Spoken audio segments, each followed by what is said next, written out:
Steve and Jill here. Hi. Welcome to the House Academy Show, entertaining real estate investment talk. I'm Stephen Jack Butala. And I'm Jill DeWitt, broadcasting from sunny Southern California.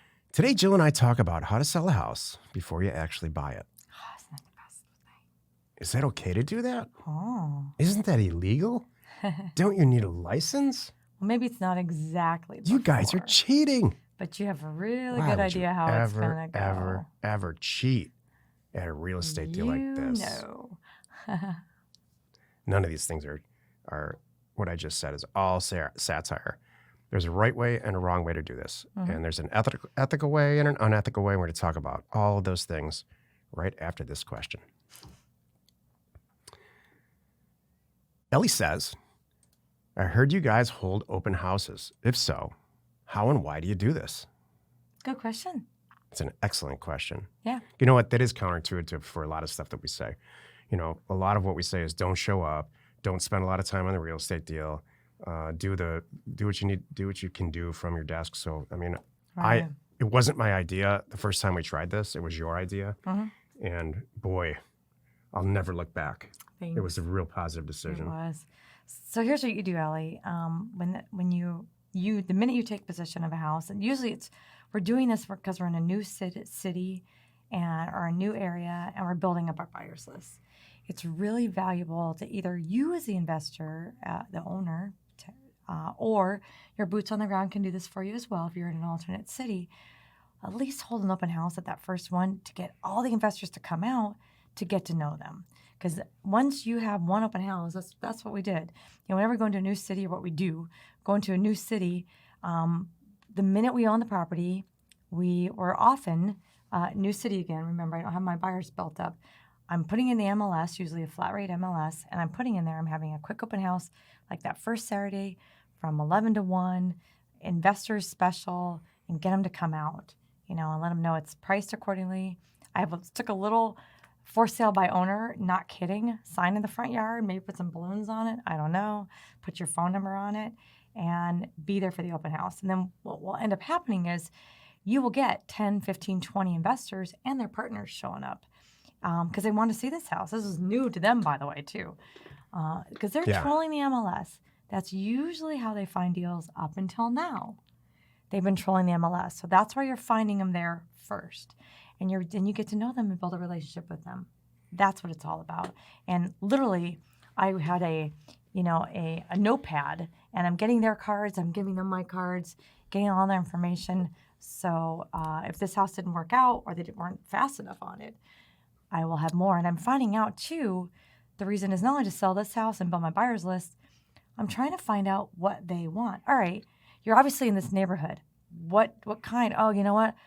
I hate 2 stories. I really like 1 story. Those are easier for us to work on. Or I hate pools. Every time I had a pool, it was a disaster. Or I love pools. Or I only want houses that are 3-bedroom and up. Because anything I've done less than that, you know, whatever it is, you're getting their buying criteria. That's the other reason. Do you hold an open house on every single deal or just the first one in the market? You know what? That's like phase 2 or 3 of the process. Because sometimes I will sell it before I need to hold an open house. So it's not an issue. For example, I at the first open house, now I have a healthy buyer's list. So in a perfect world, the day I'm closing, actually we're kind of going into the topic now, but I'm marketing it to those guys that day, and I may not need to hold an open house. It may already sell. Let's jump into the topic. Okay. Today's topic, how to sell a house before you buy it. This is why you're listening. Go ahead, Jill. Okay. In a perfect world, how to sell a house before you buy it. You know what they want. That's step 1. And you have a buyer's list and you have a relationship. And you already know they need 3 more each month between now and the end of the year to kill it. And that's what they're looking for from you. You know they want single story. They want 3 to 4 bedroom. You know what condition they like them in. You know whether or not they care about the garage, or if it has to be a garage versus a carport, whatever it is.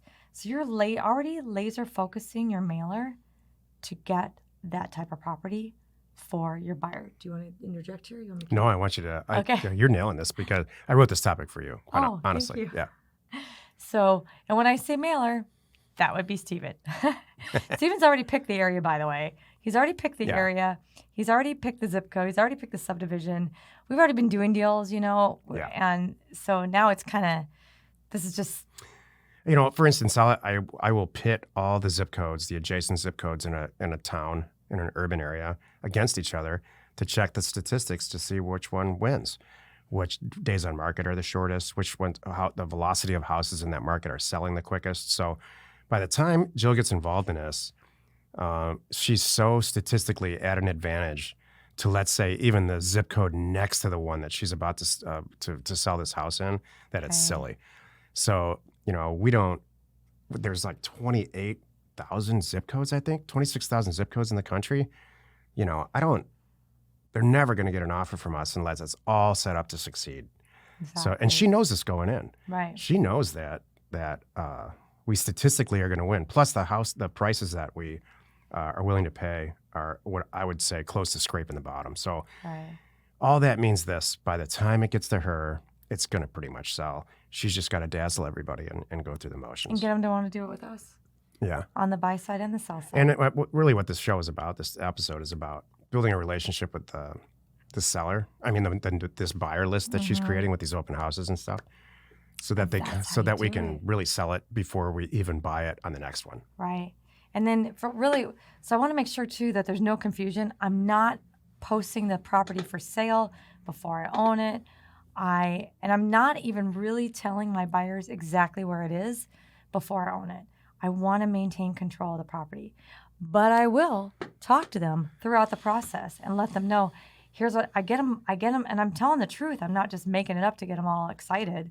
I will tell them, hey guys, give me 2 weeks. I know you told me what you want. I got 3 that are going to meet your criteria. Here's the area. Be ready. And I want them to. And they are they're putting money aside now. That's how you do this. And they are ready to go. So when I do have 1, 2, 3, however many houses that I just close on, and I mean, it's like the recording is happening that day kind of thing. When I find out at 10 a.m. in the morning that it's going to record by 3 o'clock that afternoon, then I hit the button. I know it's happening. And there's no way anybody can mess it up. So a lot of people ask us, why do you close on it? Why don't you just sign an option, mark it up, and find a buyer, if you got this buyer's list, and just have them close and then get paid out of escrow? And the answer is this: we set up these deals to make more than $10,000. And the word wholesale is getting a negative reputation in the country right now at this time, because people are doing exactly what I described, not in the exact opposite of what Jill described, marketing up $50,000, Yeah. really gouging their Yeah. customer. Their real customer here is their buyer, not the seller. Gouging that guy and expecting to come smile about it and come back again. Right. If you're $10,000 in any market is enough. That's the max you should be optioning properties out and getting paid out of escrow, in my opinion. Oh, you do an option. I don't care. As an option, not As an not option. the way we're buying it. We take Our way, when we take possession and at the prices that we buy it, we can very easily justify $25,000 to $50,000 or more, Right. as long as it's still below the retail price of the houses that are for sale in the market. So in its current condition. the short of it is, the reason that we purchase these houses and resell them is because we have so much more control. That's it for me. We could wait 30 more days and maybe quadruple what we would have made if we optioned it out. Right. So, and we're serious real estate investors. We're not. Exactly. We've been here forever, and we will be as long as I'm breathing. We'll be doing this, and I don't want to upset my buyers, my customers. Mhm. You want to respect them so Exactly. they come back. Exactly. Yeah. So we don't shop it. I don't shop it until I know it's going to close, but have it all ready. So that's the things you do to have it sell before you buy it. You reach out to your people. You know it's coming. You already know what they want. You already have the buyer's list, and you are ready to hit the send button or pick up the phone or reach them by text. Whatever is perfect for that person. Preferably, you're going to do all 3 with this kind of buyer, because they're usually investors too. Hit them all the different ways. And then you will sell it really fast. About the 4th or 5th or 6th time that you do this in a market, you're going to find one person.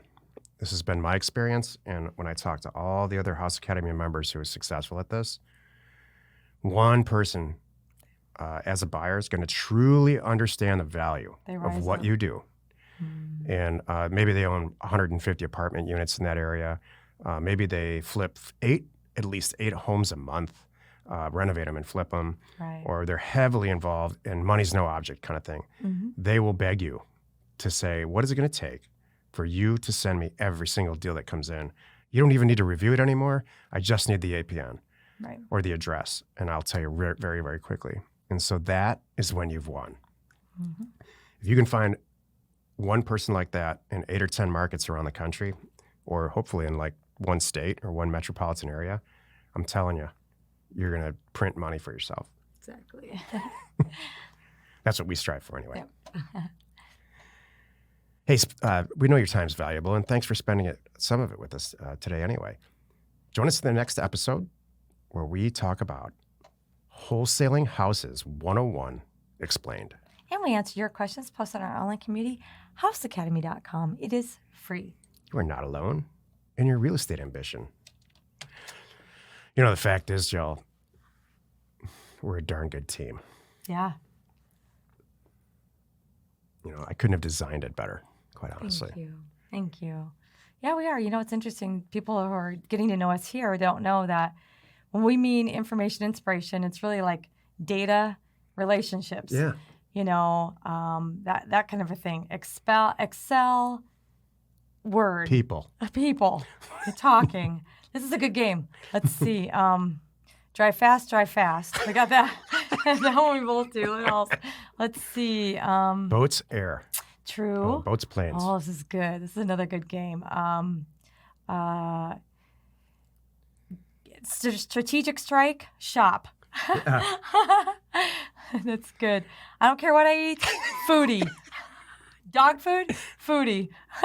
Acceptable, beautiful. Oh, thank you. Let's leave it on that. Yeah. Wherever you are watching and wherever you are listening, please subscribe and rate us there. We We're are Steve and Jill. Information and inspiration to buy undervalued property.